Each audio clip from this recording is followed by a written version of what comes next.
it's Jenna Allen with Mental Health Today, and today we're going to talk about why men don't open up. And I'm super excited to talk about this with you guys today. It's a very, very touchy subject for men especially, and I think it's really, really important that I go over the why they don't open up and why they fear rejection from women and what they can do to improve that. I've had many guy friends. I've talked to guys about this subject, and it's a hard subject because a lot of them are very self-conscious about it. But it's really, really important that I get this message out there because I think it could help a lot of men. A lot of the time, one of the reasons why men don't open up is because a lot of the time when they were kids, they were taught not to share their feelings and that they had to be the tough man and they had to provide and they have to do all this, and that if they share their emotions that they're weak, but it's not true. And so a lot of the time you'll see men bottle their feelings up because they're too ashamed and they're insecure about their emotions because they think they're going to get judged. And unfortunately, we live in a very messy society and a very judgmental society. So it's really hard for men to open up because they don't really feel heard or they feel judged a lot of the time. And another reason too is because even to this day, a lot of women are not very approachable, and a lot of us, I mean, not all of us, but there is a majority of women that do have, that are perfectionists and expect unrealistic expectations and can be also very judgmental and really hard to talk to. And for men, that's really hard because it's actually, in a man's eyes, I'm not a guy obviously, but from talking to men and having guy friends, they actually appreciate it when a woman actually listens to how they feel and understands and gets it really and allows them to share how they feel. But the problem is there's not a lot of people. I mean, there is a lot of good people, but I'm just saying that it's really hard for men to really open up. And when they do, it's a good start, but it's hard for them because a lot of the time they get judged, and it sucks. And I don't think it's fair, and I think that men deserve to have a voice as much as us women do. I do think that there should be equal rights, and I think that men and women should both equally be treated with respect. And I think it's, most of the time you'll never see a man approach a woman because we're intimidating to them. And they're scared they're going to get rejected because a lot of the time they do, and it sucks, but it's the truth. And that's why, sometimes it's better to approach a man because you're kind of actually making them feel, appreciated in a way, or good about themselves. And so it's kind of nice when a woman goes up to a man and introduce herself, because then they feel more comfortable and feel like they can actually talk and get to know us. But it's hard for men to approach a woman because sometimes a lot of us can be really not very approachable and very intimidating. So it's tough. And a lot of the times you will see one of the reasons, and I'm not saying that it's, all the woman's fault. I do believe a relationship takes two. It does take both parties to make it work or make it fall apart. I don't believe in it being one-sided, but I will say that a lot of the times, when men bottle things up or they don't feel heard, it will create a war within themselves And women do this too. Like, a lot of people bottle things up. I mean, I've done it before too. And you create a war in yourself and then you lash out, right? And so you'll see a lot of men get angry. And a lot of the time it's from a majority of different things, but a lot of the time, like in my experience, I've seen men have so much anger because they've had all these emotions and all these feelings bottled up to the point where they explode. And then, of course, as women react and we get upset because we don't like being treated like that. And then men will become toxic and they'll become abusive, and it will lead to a really toxic relationship. But I do believe that it takes two to tango. And like, if us women were more approachable, and so that's why relationships become toxic, because it starts with bottling up your feelings. And it's one of those things where you kind of have to learn to like communicate.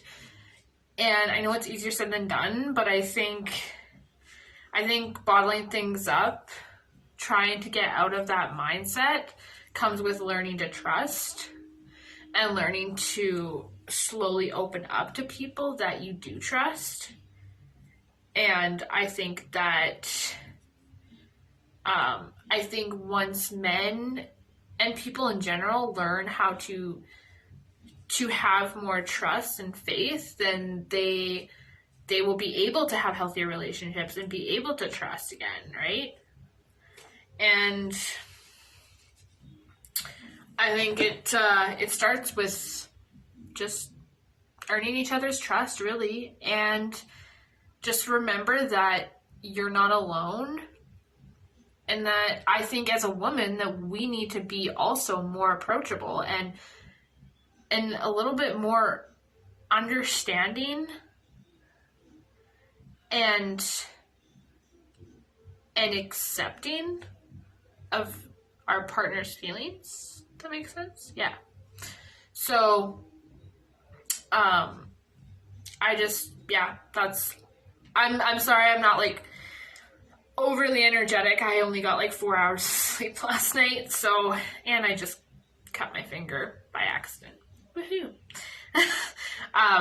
But as I'm saying, like, I do think that, if we as men and women stick together, I think it would help men and women both open up, because it's not just men. I mean, women struggle opening up too. I mean, I've struggled with it before too, and I have struggled with friendships over the years, and it was hard because I never felt like I could really open up without being judged.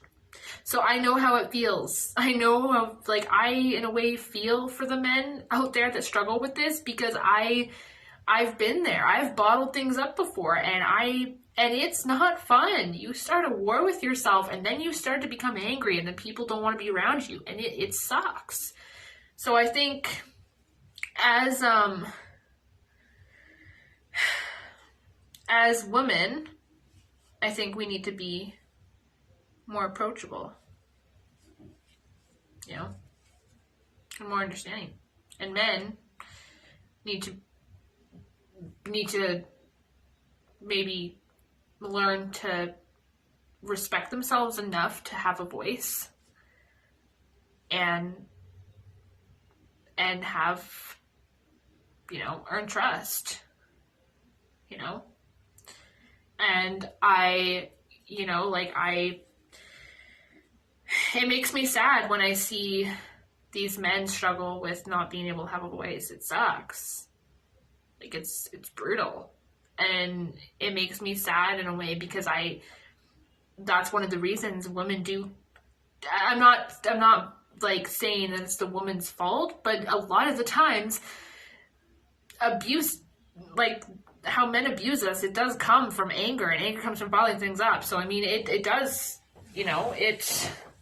sorry, I'm trying to, my finger is kind of, I accidentally stubbed my finger with glass, and I didn't mean to. I was going through my stuff, and there was glass in there. I didn't even realize, and yeah, ouch. Anyways, yeah, so I wanted to get this message out there for you guys today, and I really hope, to the men that are watching this, don't give up on yourself. Don't, respect yourself, open up to the people you trust, really, and understand that not all women are bad. Not all women are out to get you. I mean, yeah, there's a lot of shitty women, but there's also a lot of shitty men, and just try to have faith that, that eventually you'll find somebody that really does value you and your feelings. And the more you practice opening up, the more better off you're going to be. So I really hope that this video helps you men out there. I hope it makes a difference, and I really hope you know that you're not alone, and that there are women out there that will care about how you feel, and you don't have to feel ashamed for feeling this way. I mean, this is how men were raised, so it sucks, but it's the truth. Men were always told to not be able to open up, and it sucks. But being that said, another tip I would like to give out for those men who are seeking relationships, I mean, I would work on yourself before going into a relationship and build a friendship with that person first, because you don't want to jump into something and then find out that that person doesn't really care or respect how you feel. So I would build trust first with that person, and if they don't respect how you feel, then you just saved yourself from a toxic relationship, right? And that goes for women too, right? Take your time, get to know the person, and build trust first, right? And when you can do that, you'll be able to either find a healthier relationship or save yourself from getting into a toxic one, right? And I say that, it's true. I do say that in a lot of my videos, and it's very, very, very true, because I'm learning it too. I'm very, I'm, right? And that goes for women too, right? Take your time, get to know the person, and build trust first, right? And when you can do that, you'll be able to either find a healthier relationship or save yourself from getting into a toxic one, right? And I say that, it's true. I do say that in a lot of my videos, and it's very, very, very true, because I'm learning it too. I'm very, I'm, single, and I am staying single for a while, and I can tell you I have saved myself from definitely jumping into bad relationships with people because of what I've learned. And, either way you're winning, because you're either going to build a healthy friendship, or you're going to build a healthy relationship, or you're going to save yourself from getting into a toxic one. So that's so important to consider. But that's all I have for you guys today, and I hope this helped. And I will be talking about, next week will be the COVID-19 and what the impact it has done to humanity. So stay tuned, and I will see you guys next time on Mental Health Today. Bye!